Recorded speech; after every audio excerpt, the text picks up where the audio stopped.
नारद जी जैसे परम ज्ञानी परम वैष्णव भगवान शंकर की माया से मोहित होकर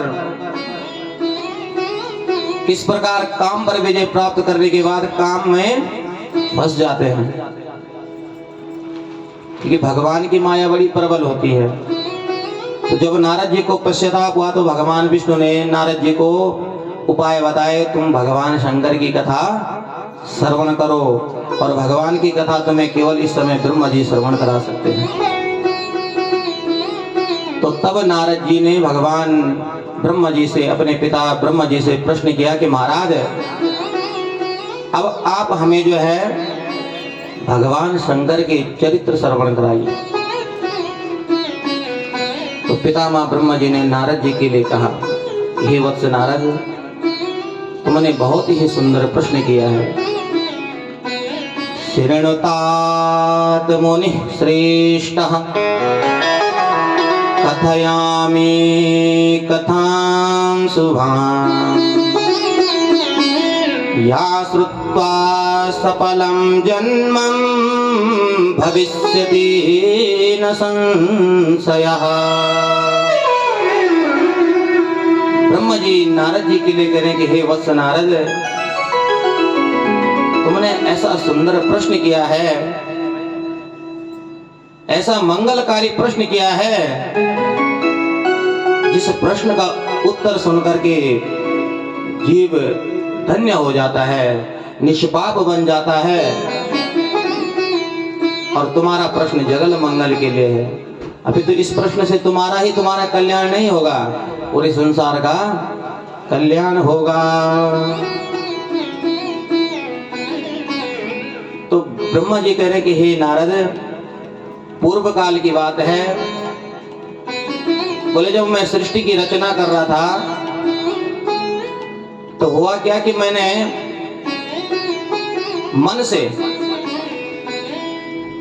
एक कन्या को उत्पन्न किया जिसका नाम था संध्या, और अनेक दक्ष आदि पुत्रों को भी मैंने उत्पत्ति की। लेकिन बोले उस समय मैं कामदेव के बाणों से मैं विकार उत्पन्न हो गया, क्योंकि मैंने बोले उस समय काम को भी प्रकट किया। कामदेव ने मुझे कार्य पूछा कि मेरा काम क्या है, तो जब मैंने उसे कार्य सौंप दिया तो उसने उस काम की परीक्षा लेने के लिए सबसे पहले उपयोग बोले मुझ पर ही किया। और उस जो मैंने वो कन्या संध्या नामक कन्या उत्पन्न की थी, बोले मैं उसको देखकर ही उसी पर मोहित हो गया। देखो काम विकार इतना भयंकर होता है कि जीव विवेक शून्य हो जाता है, उसे ये पता नहीं होता कि मैं कर क्या रहा हूं। और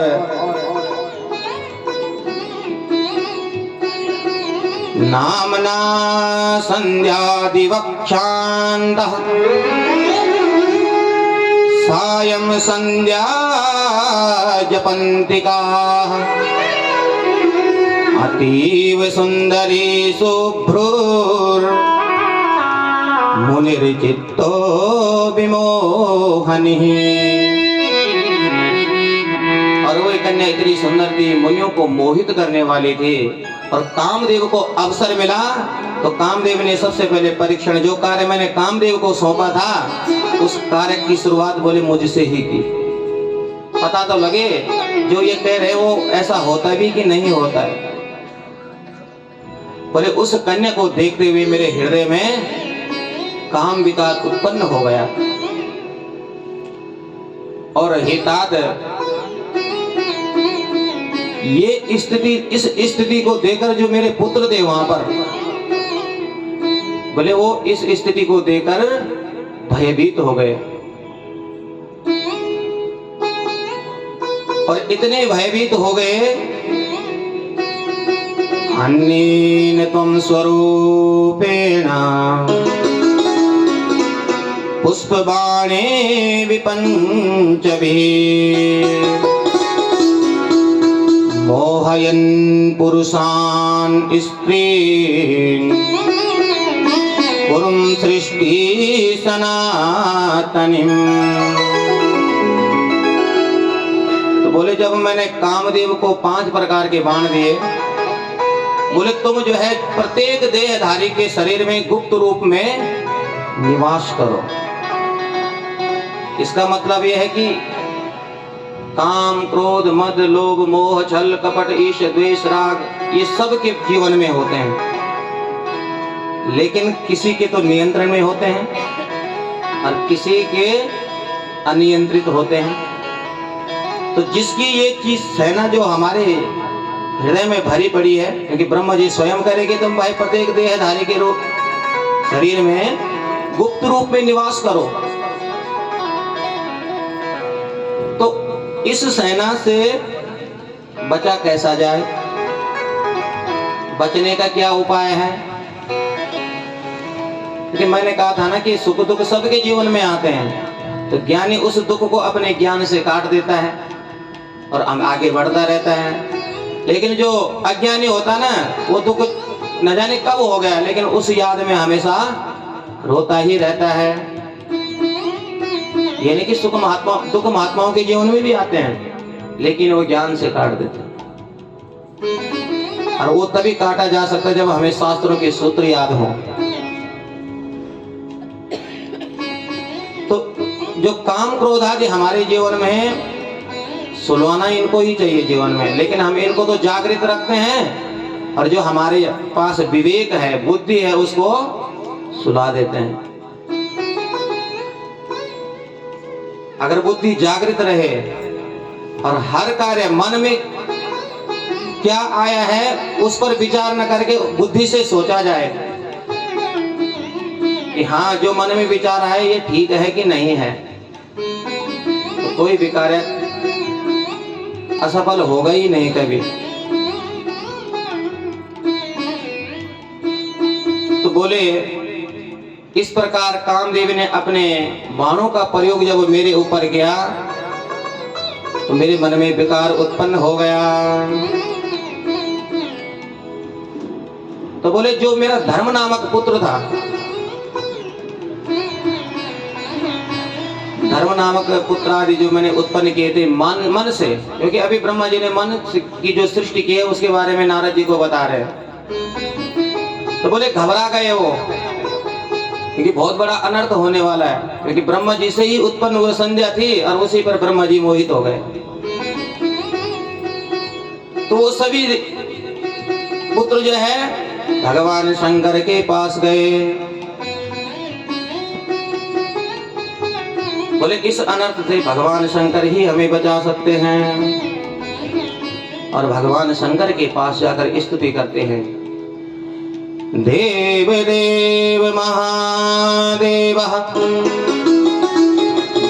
धर्मपाल नमस्तुते सृष्टि विनाशानां कर्ता शंभो त्वमेव हि। जो धर्म नामक पुत्र था कहने लगे हे देवादिदेव महादेव आपको हमारा प्रणाम है। हे शंभु आप सृष्टि का पालन और विनाश करने वाले आप ही हैं, आप हमारी रक्षा करें। रक्ष रक्ष महादेव पापात्मान दुस्तरादितः मत पितायम तथा चे में भ्रातरा पाप बुद्धिया। और वही बात कहने के हे महादेव आप भयंकर पाप से मेरी रक्षा कीजिए, क्योंकि इस समय मेरे पिता और मेरे भाई पाप बुद्धि वाले हो गए हैं। क्योंकि काम ने जो है सबके हृदय में विकार उत्पन्न कर दिया था, लेकिन उनमें जो धर्म नामक पुत्र था ब्रह्मा जी का, वो सीधे भगवान शंकर के पास गया। धर्म तो धर्म है ना। तो बोले धर्म के द्वारा जब इस प्रकार भगवान शंकर की स्तुति हुई। तो तब भगवान शंकर ब्रह्मा जी के समक्ष प्रकट हुए और ऐसी फटकार भगवान शंकर ने ब्रह्मा जी को लगाई। इति स्थितो महीशान धर्मण्येव परप्रभो तत्रा जगाम शीघ्रं वे रक्षितुं धर्ममात्मभो। तो धर्म के कहने पर भगवान शंकर जब आए और ब्रह्मा जी को ऐसी फटकार लगाई कि ब्रह्मा जी का सारा मोह भंग हो गया। ब्रह्मा जी आश्चर्यचकित हो गए और बोले, हे पुत्र नारद, जब शंकर भगवान ने मुझे डांट लगाई तो उस समय क्या हुआ? तो ब्रह्मा जी कह रहे कि हे पुत्र नारद, जब शिव जी ने मुझे फटकार लगाए तो उस समय मैं बहुत बड़ा लज्जित हो गया था और उस समय मत्शरीरात् धर्मा भो यत्पात द्विजोत्तरम। ध्यान से सुना, ये बात बहुत गहरी है। ब्रह्मा जी कह रहे हैं कि उस समय मैं लज्जित हो गया, मेरा पूरा शरीर जो है पसीने से तर हो गया। अग्निश्वासा पितृगणा जाता पितृगणास्तथा। तो बोले, जब मेरे शरीर से पसीना गिरा तो उस पसीने से अग्निस्वात तथा वरिखद नामक पितृगणों की उत्पत्ति हुई। अब जो श्राद्धों में जो कनागत आते हैं उनमें तर्पण कराते होंगे, उन्हीं को पता होगा कि जब ब्राह्मण आते जो विधिवत तर्पण कराते होंगे उन्हीं को पता होगा कि तर्पण किस प्रकार होते हैं। तो उसमें जो है अग्निस्वात वरिखद नामक जो है पितरों के लिए तर्पण दिया जाते हैं, क्योंकि इनके लिए पितृलोक का निर्माण हुआ है। जिनको हम पितृ कहते हैं, पूर्वज कहते हैं, उनके लिए उस लोक का निर्माण हुआ है। तो जो उस लोक में जाते हैं फिर उनको इस प्रकार की संज्ञा उन्हें प्राप्त मिलती है। तो इन पितृगणों की उत्पत्ति जो है ब्रह्मा के शरीर से, जो पसीना था वो जब धरती पर गिरा तो उससे ये उत्पन्न हुए। और पुनः कह रहे हैं कि सहस्त्राणाम चतुष्षष्टिरग्निस्वाता प्रकीर्तितः। कितने 64,000 अग्निश्वास पितृगणों की और 86,000 जो है वरिखद पितृगणों की उत्पत्ति हुई थी ब्रह्मा जी के पसीने से, जिनके लिए जो है पितृलोक का निर्माण हुआ है। बोले, इसी बीच भगवान शंकर ने समस्त मुनियों के बीच में धर्म की रक्षा करते हुए वहां से ब्रह्मा जी को फटकार लगा करके अंतर ध्यान हो गए। तो बोले, उसके बाद जब ब्रह्मा जी शंकर भगवान की फटकार से लज्जित हुए तो ब्रह्मा जी को कामदेव पर क्रोध आ गया, क्योंकि मुझे ये डांट बोले इस कामदेव की वजह से खानी पड़ी। न ये मुझ पर अपने बाणों का प्रयोग करता, न मेरे हृदय में काम विकार उत्पन्न होता, न मुझे डांट खानी पड़ती। तो कामदेव पर क्रोध करने लगे तो काम भयभीत होकर शरणागत हो गए। बोले, महाराज, अरे आपने तो कहा था कि आप देहधारी के शरीर में गुप्त रूप से निवास करो। अब इस पर आपका नियंत्रण नहीं रहा तो इसमें मेरी क्या गलती है बताओ।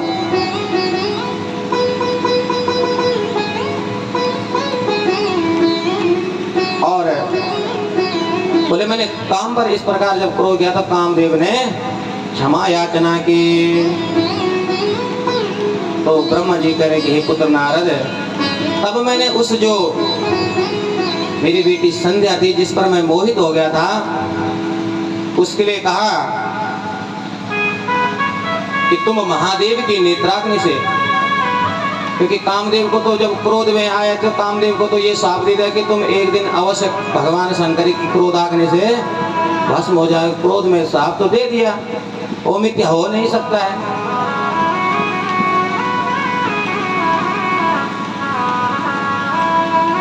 और उसके बाद जो है बोले जो दक्ष नामक पुत्र था मेरा, उसने कहा, उसने क्या बात कही, हरे हजेयम कंदर्प सदरूप गुण संयुता नाम गृहीस्व भार्यार्थम भवता सदृशीं गुणे। बोले कामदेव को ये श्राप देकर वहां से भगवान शंकर अपने स्थान हो गए। ब्रह्मा जी भी फिर उसके बाद अंतर ध्यान हो गए। तो बोले तब दक्ष प्रजापति जो मेरा पुत्र था उसको मेरी बात का स्मरण हुआ और कामदेव से कहने लगे, हे काम, भाई तुम सुंदर गुणों से युक्त हो। और बोले जो दक्ष से उत्पन्न रति नामक कन्या थी, बोले तुम इसके साथ विवाह कर दो। तो कामदेव का विवाह रति के साथ में हुआ, क्योंकि दक्ष को तो सृष्टि का विस्तार करना था ना। तो बोले ये कहकर दक्ष ने स्वदेह से उत्पन्न मन से रति को उत्पन्न किया और उसका विवाह कामदेव के साथ में कर दिया।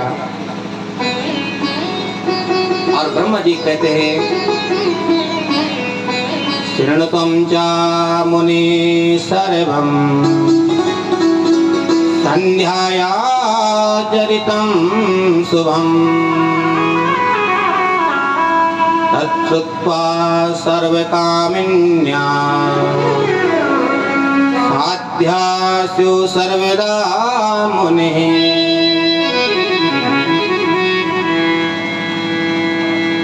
तो बोले अब मैं तुम्हें संध्या देवी का संपूर्ण चरित्र, बोले हे नारद, तुम्हें श्रवण कराता हूँ।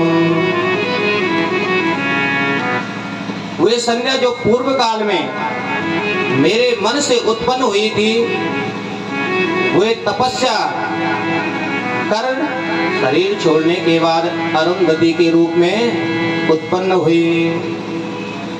तो ये अगर ये चीज ध्यान रखोगे तो आगे जो कथा चलेगी ना तभी समझ आएगी। यहाँ पर जो है नारद जी को ब्रह्मा जी कह रहे हैं कि जो जिस कन्या पर मैं मोहित हो गया था, जिसको मैंने अपने मन से उत्पन्न किया था, उस संध्या ने लज्जित होकर, क्योंकि पिता ही मोहित हो गए,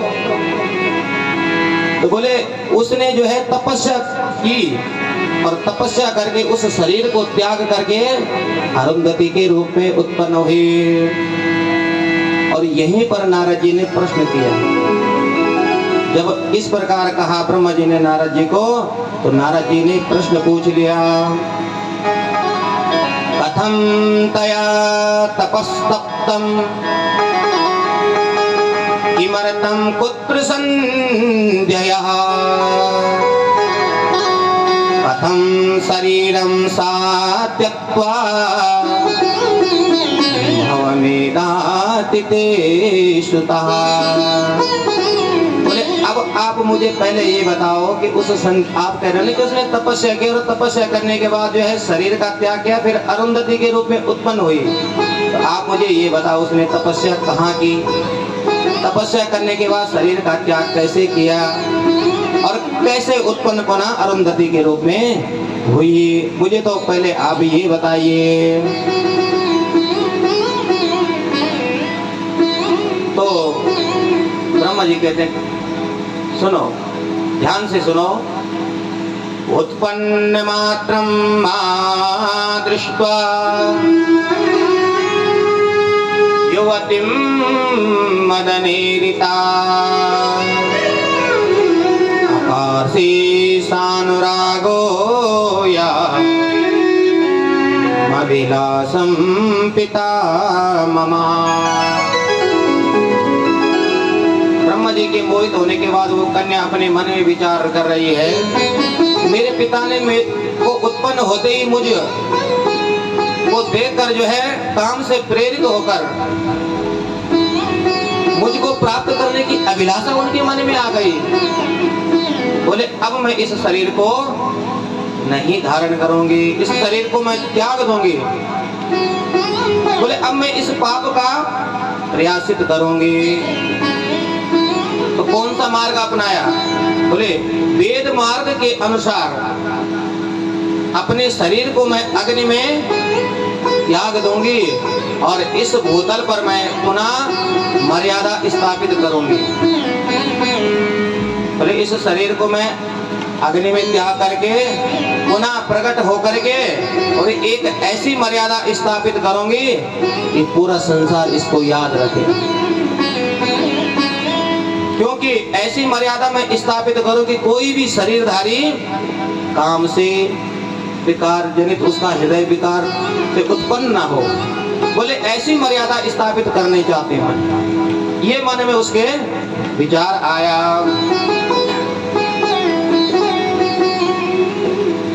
तो वो जो संध्या थी वो अपने मन में ऐसा विचार करके चंद्रभागा नामक एक श्रेष्ठ पर्वत है हिमालय में, हमारे उत्तराखंड में ही है, हम हिमालय की गोद में विराजमान हैं। तो चंद्रभागा नामक एक पर्वत है, जिस पर्वत पर जाकर परम श्रेष्ठ है तपस्या के लिए। क्यों कि जिसे तपस्या करने उसे संसार में उसका काम ही नहीं है। संसार का त्याग कर तपस्या करने के लिए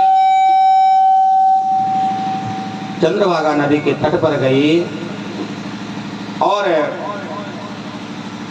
बोले उस समय वेद वेदांग के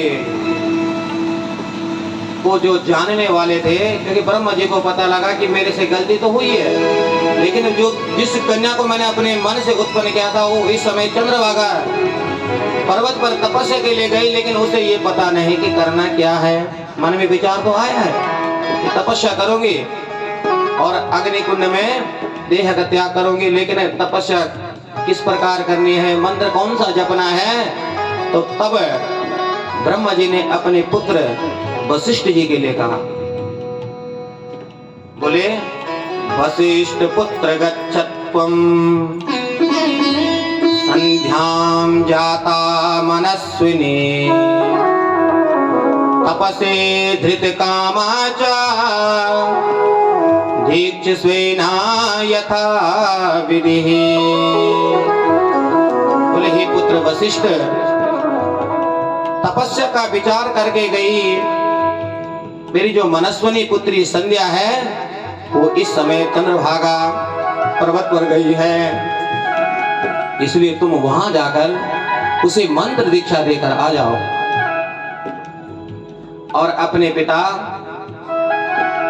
ब्रह्म से आज्ञा पाकर वशिष्ठ जी मानसरोवर की समान गुण से परिपूर्ण जो देवसर को और उस तट पर गए जिस चंद्रभागा पर्वत पर जो है संध्या देवी विराजमान थी।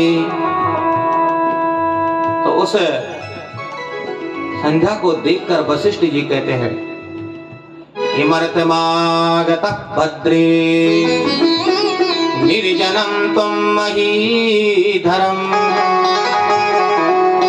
कस्य वा तनयां किं वा भवत्यापि चिकीर्षितम्। देखिए मंत्र दीक्षा देने आए लेकिन सब कुछ जानते हुए प्रश्न कर रहे हैं कि हे देवी तुम कौन हो, अरे इस निर्जन पर्वत पर क्यों आए हो, क्या कारण है, किसकी तुम कन्या हो, क्या करना चाहती हो। और पूर्ण चंद्रमा के समान तुम्हारा मुख, क्योंकि इतनी सुंदर तुम हो लेकिन मुखमंडल तुम्हारा बिल्कुल मुरझा रखा है, इसका क्या कारण है। और जब इस प्रकार वशिष्ठ जी ने इस संध्या देवी को पूछा तो तब संध्या कहने लगी यदर्थमागतं शैलं सिद्धं तन्मे निबोधः तव दर्शन मात्रेण जन्मे सिद्ध्यति वे विभो। बोले हे विभो, मैं जिस उद्देश्य से इस सिद्ध पर्वत पर आई हूँ वह आपके दर्शन मात्र से अब पूर्ण हो जाएगा। मुझे अब इतना विश्वास है कि जो मेरा उद्देश्य है, जिस उद्देश्य को लेकर मैं इस चंद्रभागा पर्वत पर आई हूँ, अब आपके दर्शन हो गए हैं, निश्चित ही ये उद्देश्य अब पूर्ण हो जाएगा। देखो ये है श्रद्धा, संतों के दर्शन। मैंने कल कहा था ना कि लक्ष्मी किसी के पास है ना, धन संपत्ति बेटा बेटी तो पापी के यहाँ भी होते हैं, है ना, दारा सूत्र और लक्ष्मी पापी के भी होए, लेकिन संत समागम हरि कथा तुलसी दुर्लभ दोय। तो देखो भगवान की ऐसी कृपा है कि वशिष्ठ जी वहां पधारे, ब्रह्मा जी ने स्वयं स्वतः भेज दिया वशिष्ठ जी को। तो बोले अब जो है बस आप तो इतना बताइए, मैं तपस्या करना चाहती हूँ, इसकी कोई विधि नहीं जानती हूँ। आ तो गई मैं इस तपोवन में, लेकिन चिंता एक ही सता रही है कि मुझे पता नहीं कि तपस्या कैसे करूं। तो तब भगवान शंकर का ध्यान करते हुए वशिष्ठ जी ने कहा, हे देवी, मंत्रेणानेन देवेशं शंभो भज सुबानने ते सकलावाप्तिर् भविष्यति न संशयः। बोले हे देवी, तुम इस जो मैं तुम्हें मंत्र दे रहा हूं, इस मंत्र से देवेश्वर भगवान शंकर का भजन करो और उससे तुम्हें समस्त पदार्थ जो है प्राप्त हो जाएंगे। और मंत्र कौन सा है? अब देखिए कितनी बड़ी महिमा है मौन रहकर मंत्र जप की, है ना। निवेदन किया था कि लोग कई बार कहते हवन हम ये क्या कराते हैं, गायत्री मंत्र से आहुति दिलाते हैं, लोग कहते पंडित जी नहीं आप उच्चारण करिए। पता ही नहीं है कि गायत्री मंत्र का उच्चारण भी नहीं होता। अरे मंत्र का मतलब है मन में जिसका मंथन हो रहा हो, मंत्रवाचिक थोड़ी नहीं होता है। और वशिष्ठ जी क्या कह रहे हैं उस देवी के लिए?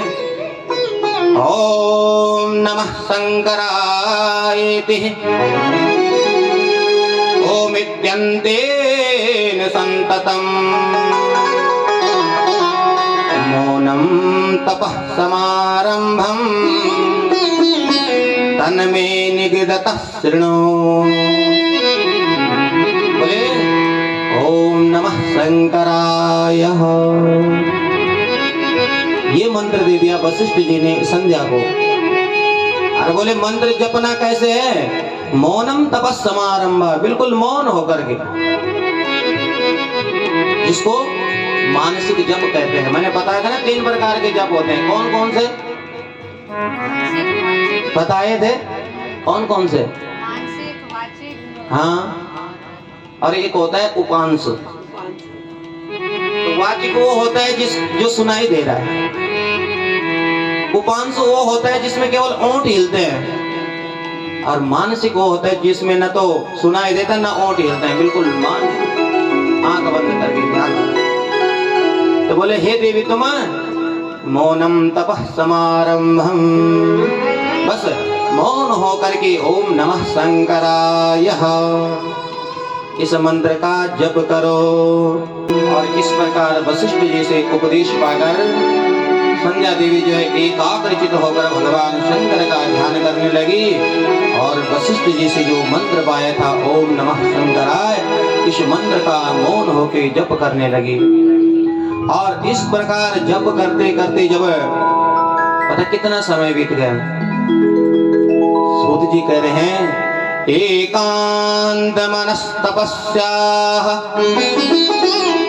कुर्वन्त्याः सुमहत्तपा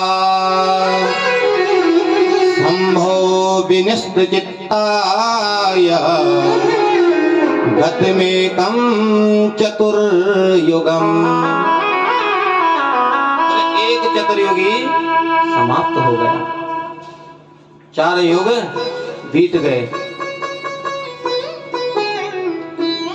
यह है चमत्कार तपस्या। ऐसी कोई तपस्या लगाए तो जब इस प्रकार चतुर्युगी समाप्त हो गए तो उसके बाद भगवान शंकर संतुष्ट हुए। और संतुष्ट जब हुए तो जिस पर्वत पर, चंद्रभागा पर्वत पर वो संध्या देवी तप कर रहे थे, भगवान शंकर जिस छटा का ध्यान कर हृदय में कर रही थी आंख बंद करके, वो आज प्रत्यक्ष खड़ी है सामने। और सामने खड़ी है वही छटा, लेकिन ध्यान तो कहाँ हो रहा है? हृदय में। आंख ही नहीं खुल रही। और भगवान शंकर प्रत्यक्ष हैं, फिर भी संध्या देवी की आंख बंद है। भगवान को लगा आंख कैसे खुले, तो एक ही काम कर सकते हैं, जिस छटा का ध्यान हृदय में रो, छटा वहां से गायब करते हैं। और वो छटा जब गायब हुई तो बिल्कुल छटपटाती हुई उसकी नेत्र जब खुले तो जिस छटा का ध्यान हृदय में जो छटा दिखाई दे रही थी वो आज वही सामने प्रत्यक्ष खड़ी है। धन्य हो गई। और जब प्रत्यक्ष भगवान शंकर दिखाई दिए तो उसने भगवान शंकर की सुंदर स्तुति की। नमो नमः कारण कारणाय दिव्यामृत ज्ञान विभूषिताय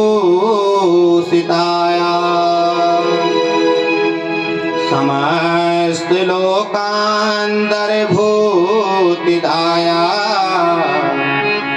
प्रकाश रूपाय परात्पराय। बोले हे कारणों के कारण, दिव्य अमृत स्वरूप, हे ज्ञान स्वरूप भगवान भोलेनाथ, समस्त लोगों को ऐश्वर्य प्रदान करने वाले, प्रकाश देने वाले आप ही हैं। आपको मेरा बार बार नमस्कार है। नमस्तुभ्यं महेशानः, नमस्तुभ्यं तपोमया, प्रसिद्ध शंभुदेवेशा भूयो भूयो नमोस्तुते।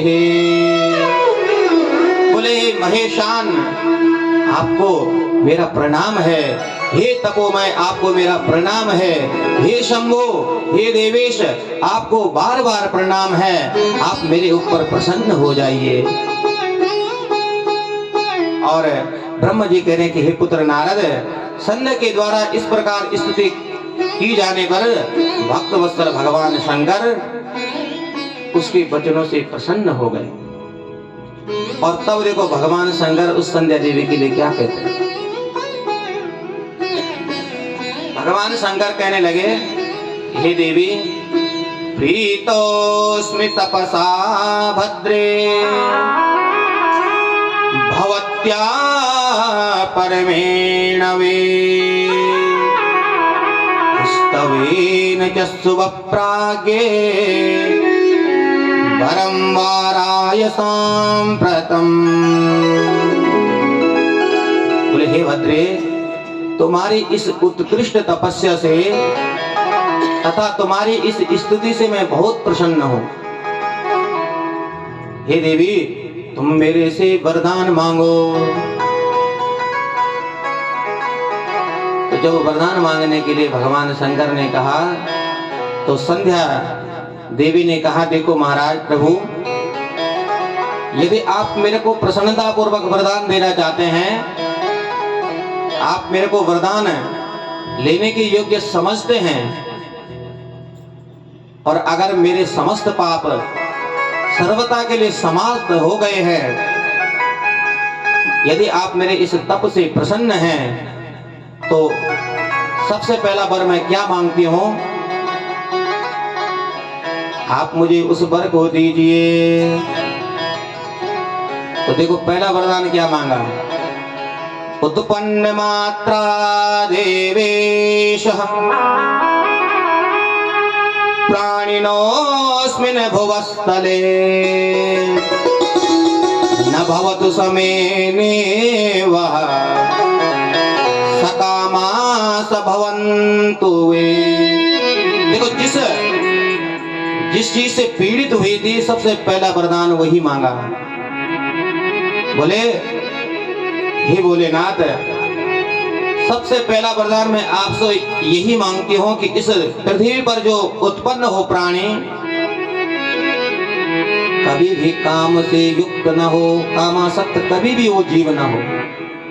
पहला वरदान आप मुझे ये दे दीजिए। फिर दूसरा वरदान मैं ये आपसे मांगती हूँ कि कोई दूसरी स्त्री मेरी तरह ना हो, इस संसार में मेरे जैसे कोई दूसरी स्त्री भी न हो, और मेरे द्वारा जो उत्पन्न संतति हो वो कभी पतित ना हो, कामासक्त हो कभी ना हो, और बोले मेरे पति के अतिरिक्त मुझे कोई काम भाव से न दे। अगर आप मुझे वरदान देना ही चाहते हैं तो इतने वरदान दे दीजिए मुझे। तो भगवान शंकर कहने लगे हे देवी, शरण देवी च संधे त्वं त्वत्पापं भस्मतां गतं त्वयि त्वत्तो मयः क्रोधः शुद्धा जाता तपाकरा। बोले हे देवी संध्या, तुम्हारे सभी पाप जो है नष्ट हो गए हैं। अब तुम्हारी बुद्धि परम शुद्ध है, चित्त परम शुद्ध है, तुम्हारे मन में कोई विकार नहीं है। मैं तुम्हारी इस तपस्या से प्रसन्न हूं। लेकिन हाँ, प्रथमं शेषवो भावः कौमाराख्यो द्वितीयकाः तृतीयो यौवनो भावः चतुर्थो वार्धकस्ततः। तो बोले मैं तुम्हें ये वरदान देता हूँ कि जब जीव इस संसार धराधाम पर उत्पन्न होगा उसकी चार अवस्थाएं बनाई हैं, चार अवस्थाएं बनाई हैं। क्योंकि जब ब्रह्मा जी सृष्टि कर रहे थे मानसिक, तो उसमें अवस्था चार नहीं थी, इसीलिए तो ब्रह्मा जी कामासक्त हो गए। काम के बाणों से संतप्त होने के बाद ब्रह्मा जी कामासक्त हो गए। तो लेकिन भगवान शंकर यहाँ क्या कह रहे हैं, बोले मैं चार अवस्थाएं बनाता हूं। उस आपको ऐसा वरदान दूंगा कि इस धराधाम पर जो प्राणी उत्पन्न होगा उसकी चार अवस्थाएं होंगी। तो कौन कौन सी हैं? प्रथमो शेषवो भावः। तो पहली अवस्था शेषव यानी बाल अवस्था होगी, और दूसरी अवस्था होगी कुमार, और तीसरी अवस्था होगी यौवन। तो जो बालक की अवस्था है, जो जिसको हम कहते हैं चार आश्रम बताए गए ना, तो जो गृहस्थ आश्रम है, जब जीव गृहस्थ आश्रम में प्रवेश करता है, बोले इस अवस्था में जीव कामासक्त होगा। तो पहला वरदान तो इस प्रकार भगवान शंकर ने संध्या देवी को दिया। बोले ये भी मैं तुम्हें वरदान देता हूं कि तुम्हारे पति के अलावा तुम्हें कोई सकाम दृष्टि से नहीं देखेगा, तुमसे उत्पन्न जो संतति होगी वो कभी पतित नहीं होगी। और बोले ये भी मैं वरदान देता हूं कि तुम्हारे अतिरिक्त इन तीनों लोकों में कोई दूसरी स्त्री उत्पन्न नहीं होगी। यह है तपस्या का प्रभाव। और बोले देवी तुम अब शरीर त्याग करने की तुमने प्रतिज्ञा की थी ना, अब मैं तुम्हें बताता हूं कि शरीर किस प्रकार त्यागना है। भगवान है, अंतर्यामी है, सब जानते हैं। बोले तुमने प्रतिज्ञा कर रखी है कि शरीर को भी मैंने त्यागना है, अब मैं तुम्हें उसका भी उपाय बता देता हूं। बोले जिस पर्वत पर तुम तपस्या कर रही हो, इसी पर्वत पर मेधातिथि का आश्रम है, जिनके आश्रम में 12 वर्षों से यज्ञ चल रहा है। और तुम जो है, क्योंकि वहां 12 वर्ष से जो यज्ञ चल रहे हैं उस यज्ञ की अग्नि भी प्रचंड होकर जल रही है, और तुम शीघ्र ही उस यज्ञ कुंड में प्रवेश करो, क्योंकि कहीं तुम्हें दूर भी नहीं जाना पड़ेगा, क्योंकि इसी पर्वत की तलहटी में मेधातिथि का आश्रम है। तो वहां तुम अपनी इच्छा से जाकर और मेरी माया से अलक्षित रहोगे, दिखोगी नहीं किसी को। मेरी माया ऐसी है कि उसकी वजह से तुम अलक्षित रहोगे, कोई तुम्हें देख नहीं पाएगा। क्यों? जब तुम्हें कोई देख नहीं पाएगा तो यज्ञ में विघ्न भी नहीं आएगा। और तुम उस अग्निकुंड में प्रवेश करके इस शरीर को त्याग करके पुनः नवीन देह धारण करके मेधातिथि की पुत्री बनकर प्रकट हो जाओ। और भगवान शंकर से इतने वरदान पाकर भगवान शंकर ने बता दिया कि शरीर का त्याग किस प्रकार करना है। तो ब्रह्मा जी नारद जी को कह रहे हैं, संवाद तो नारद जी और ब्रह्मा जी में ही चल रहा है। नारद जी ने ही प्रश्न किया था कि वरम दत्वा मुनिः तस्मिन् संभवन्तिर्हिते तदा संध्याप्यगच्छ तत्रैव यत्र वेदातिथिर्मुनिः। समस्त वरदान देकर इस प्रकार का उपाय बताकर भगवान शंकर वहां से अंतर ध्यान हो गए और भगवान शंकर के बताए हुए मार्ग पर संध्या देवी मेधातिथि के आश्रम में प्रवेश किया। और तब संध्या देवी प्रसन्न हुई, अग्नि में प्रवेश किया और उस शुद्ध शरीर को भस्म करके सूर्य मंडल में प्रविष्ट कर दिया। बोले उसका जो शरीर का ऊपर का भाग था वह रात्रि और दिन के होने वाली प्रातः संध्या, जो प्रातः काल की संध्या और साय काल की संध्या, संध्या बोलते हैं समय को, और ब्राह्मण देवता संध्या करते हैं। तो संध्या का विधान ये है कि रात छुप रही हो और दिन लग रहा हो, उस काल में संध्या होनी चाहिए, प्रातः काल। और सायंकाल की संध्या का विधान है सूर्यास्त हो रहा हो, सूर्यास्त से पहले संध्या शुरू हो जाए और सूर्यास्त होने के बाद तक चले, दिन छुप रहा हो और रात लग रही हो। तो जो उस संध्या का ऊपर का भाग था शरीर का, उससे 2 कालों की संध्या के रूप में प्रकट हो गए, प्रातः और सायंकाल की संध्या। और जो शेष शरीर था वो दिन और रात्रि के मध्य, क्योंकि 3 काल की संध्याएं होती हैं, एक मध्याह्न काल में भी होती है जो दिन का बिल्कुल बीच का भाग होता है, मध्याह्न काल। तो वो देवी का जो पूर्व शरीर था वो 3 कालों की संध्या के रूप में परिणित हो गया। और फिर वो देवी उस यज्ञ कुंड से मेधातिथि की बेटी बनकर प्रकट हुई और वहां उस यज्ञशाला में जो है सभी ऋषि हर्षित हो गए। और मेधातिथि ने भगवान का कृपा प्रसाद समझकर उस बेटी कन्या का पालन किया और अपनी गोद में बिठाया, लालन पालन करने लगे और उसका नाम रख दिया अरुंधति। उसका नाम क्या रखा? अरुंधति। अब इस कन्या को पाकर मेधातिथि बड़े प्रसन्न हो गए और कह रहे कि ब्रह्मा, विष्णु तथा महेश, ब्रह्मा पुत्र वशिष्ठ के साथ समय आने पर जो ब्रह्मा जी के पुत्र वशिष्ठ थे, जिन्होंने उस को पूर्व जन्म में जब तप करने के लिए उस पर्वत पर गए थे तो मंत्रोपदेश दिया था, उसके साथ में अरुंधति का विवाह हो गया,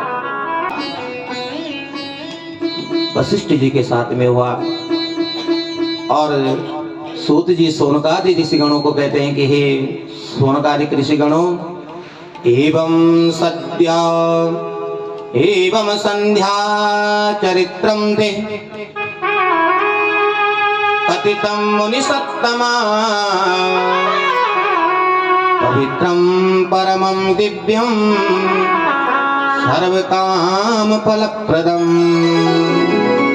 बोले इस प्रकार मैंने संध्या का चरित्र कहा है, जो अत्यंत पवित्र और दिव्य है, संपूर्ण मनोकामनाओं को पूर्ण करने वाला है।